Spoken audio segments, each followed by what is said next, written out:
ಮಕ್ಕಳ ಆರೋಗ್ಯದ ಬಗ್ಗೆ ಪೋಷಕರು ಕಾಳಜಿ ಮತ್ತು ಎಚ್ಚರಿಕೆ ವಹಿಸಬೇಕಾದ ಅಂಶಗಳು. ಮೊದಲನೆಯದು, ಆಹಾರದಲ್ಲಿ ಎಚ್ಚರಿಕೆ. ತಾಜಾ ಪೌಷ್ಟಿಕ ಆಹಾರ ನೀಡಬೇಕು. ಜಂಕ್ ಫುಡ್ ಮತ್ತು ಹೆಚ್ಚು ಸಕ್ಕರೆ ಇರುವ ಪದಾರ್ಥಗಳನ್ನು ಕಡಿಮೆ ಮಾಡಬೇಕು. ಹಣ್ಣು ತರಕಾರಿ ಹೆಚ್ಚು ಸೇರಿಸಬೇಕು. ಎರಡನೆಯದು, ಸ್ವಚ್ಛತೆ. ಮಕ್ಕಳು ಹೊರಗಡೆ ಆಟ ಆಡಿದ ನಂತರ ಕೈ ತೊಳೆಯುವ ಅಭ್ಯಾಸ ಮಾಡಿಸಬೇಕು. ಕುಡಿಯುವ ನೀರು ಶುದ್ಧವಾಗಿರಬೇಕು. ಉಗುರುಗಳನ್ನು ನಿಯಮಿತವಾಗಿ ಕತ್ತರಿಸಬೇಕು. ಮೂರನೆಯದು, ನಿದ್ರೆ ಮತ್ತು ವಿಶ್ರಾಂತಿ. ಮಕ್ಕಳಿಗೆ ಬೇಕಾದಷ್ಟು ನಿದ್ರೆ ದೊರೆಯುವಂತೆ ನೋಡಿಕೊಳ್ಳಬೇಕು. ಅಂದರೆ ಕಿಶೋರರಿಗೆ 8 ರಿಂದ 9 ಗಂಟೆ ನಿದ್ರೆ ಮಾಡಿಸುವುದು. ನಿದ್ರಾ ವೇಳಾಪಟ್ಟಿಯನ್ನು ಪಾಲಿಸುವಂತೆ ಮಾಡಬೇಕು. ಓದು ಆಟದ ನಡುವೆ ಸಮತೋಲನ ಇರಬೇಕು.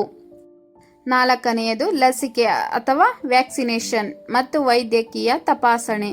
ಸರ್ಕಾರ ನೀಡಿರುವ ಲಸಿಕೆಗಳನ್ನು ಸಮಯಕ್ಕೆ ಸರಿಯಾಗಿ ಹಾಕಿಸುವುದು. ನಿಯಮಿತವಾಗಿ ವೈದ್ಯಕೀಯ ತಪಾಸಣೆ ಮಾಡಿಸುವುದು.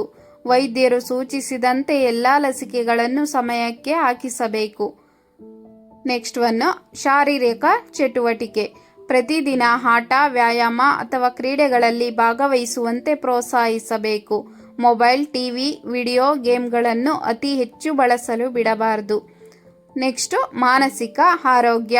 ಮಕ್ಕಳೊಂದಿಗೆ ಮಾತನಾಡಿ ಅವರ ಭಾವನೆಗಳನ್ನು ಕೇಳಿ ಒತ್ತಡ, ಹೆದರಿಕೆ ಅಥವಾ ಏಕಾಂತ ಭಾವನೆಗಳನ್ನು ಗಮನಿಸಬೇಕು. ಕೊನೆಯದಾಗಿ, ಅಭ್ಯಾಸಗಳು ಮತ್ತು ಶಿಸ್ತಿನ ಬೆಳವಣಿಗೆ. ಸರಿಯಾದ ಓದು, ಆಟ ಮತ್ತು ವಿಶ್ರಾಂತಿಯ ಸಮತೋಲನ ಕಲಿಸುವುದು. ಕೆಟ್ಟ ಅಭ್ಯಾಸಗಳು ಅಂದರೆ ಅನಾರೋಗ್ಯಕರ ಆಹಾರ, ವ್ಯಸನ, ಅಶಿಷ್ಟ ವರ್ತನೆ ಇವುಗಳಿಂದ ತಪ್ಪಿಸುವಂತೆ ಮಾರ್ಗದರ್ಶನ ನೀಡುವುದು.